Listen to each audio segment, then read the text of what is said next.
hein, si on faisait venir. Vers la force. Avec la veste.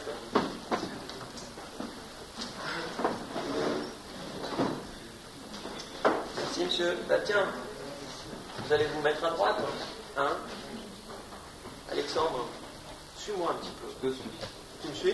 Ouais. Jusqu'où? On verra. Non, t'es bien là. Qu'est-ce que t'en penses?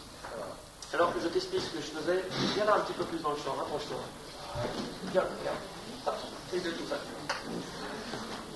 Ceci, c'est l'ancêtre du fax. Oui, parce qu'avant d'être magicien, j'étais ingénieur à France Télécom.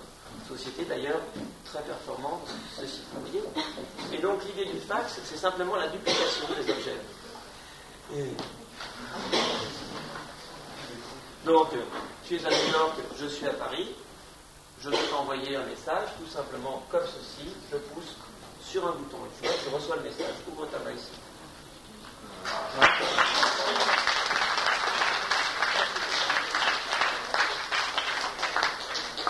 C'est bon, hein? Alors, l'avantage, c'est que c'était beaucoup moins cher, que vous pouviez transmettre non seulement des messages. Qu'est-ce qu'il cherche, Alex? Il a perdu quelque chose? La position, je vous montre comment avec caméraman. Il a raison, on se la joue. Hein. Donc, vous pouviez transmettre aussi des corps solides, ce qui fait que plus de problème de délai, ni de retard de livraison, ni de vol aussi. Vous voyez, tac, d'un endroit à l'autre, vous envoyez le message et vous l'expliquez à l'autre bout. Alors, bien évidemment, France Télécom avait inventé autre chose, c'est le couplage de la conversation à trois, avec donc ce système de fax qui permettait de faire du commerce triangulaire. Très intéressant pour les hommes d'affaires. Monsieur est peut-être homme d'affaires? Pas du tout, il est trafiquant d'armes. C'est aussi des affaires. Hein. Il en faut. Hein. Non, parce que je vous explique, s'il n'y avait pas de drogue, il n'y aurait pas de policiers pour arrêter les drogués. Pas mal. Hein. Mais nous sommes bien en démocratie. J'ai peut-être fait une gaffe là. Non, c'est pas grave. Allez, 1, 2, 3. Bon, c'est pas grave. On va se le faire. 1, 2. Et toi, donc, tu es le courtier. Tu reçois l'intégralité de la marchandise.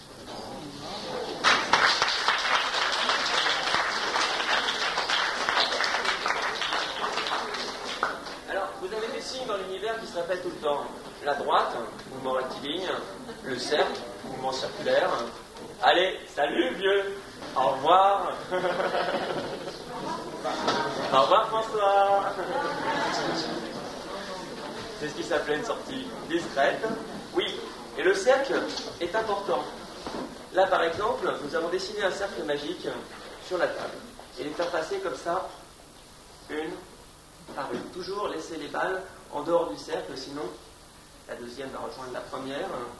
Sinon, tu te retrouves qu'elle passe sans que tu t'en aperçois. Vous voyez, à chaque fois, elle passe. Alors, vous avez un autre système aussi, qui est tout simplement, on va se le tenter avec deux, par un léger glissement comme ça, de les intégrer dans la table. C'est toujours possible. On peut les récupérer à la fin du spectacle parce que c'est quand même important et joli comme la table. Ça vous appelez?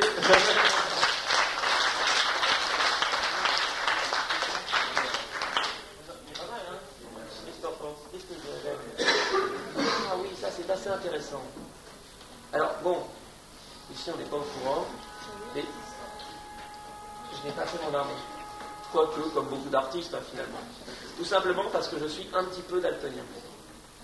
J'ai quelques problèmes de vue, mais ça peut m'arranger pour le métier de magicien.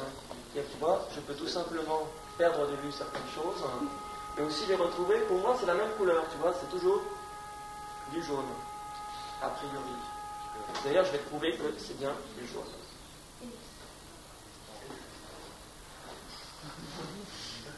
Ah, tu vois comment, toi? Bien jaune. Bien rouge, hein. La transformation est assez délicate et douloureuse.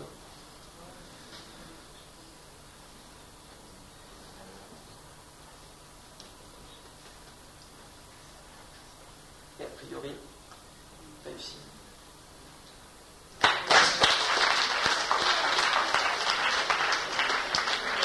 Alors, bien évidemment, pour obtenir ce genre de résultat avec des foulards,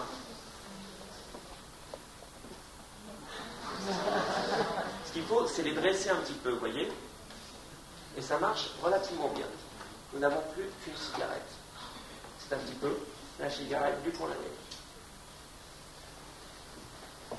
La soie n'est pas un textile ignifugé. Donc, ça peut brûler. Je vous conseille de le faire, que ce soit avec vos mains ou avec de la soie. Il n'y a pas quelqu'un qui a une pochette en soie? C'est dommage. Non, ça m'embête de détruire toujours mon matériel pour chaque spectacle, c'est un petit peu d'avance. Ça fait bien quand même, on peut compter, ça dure.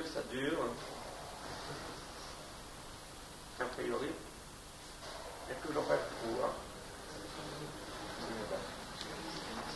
Donc ce qu'il faut, c'est retenter l'expérience chez toi avec les pochettes de ton père. Oui. Moi, je trouve que c'est une bonne idée. Donc je vais restituer ça. J'aurais pu faire disparaître la cigarette, mais voyez-vous, je l'apprécie énormément. Donc, on va la fumer. Mais on la fera disparaître tout à l'heure. Voilà. Merci.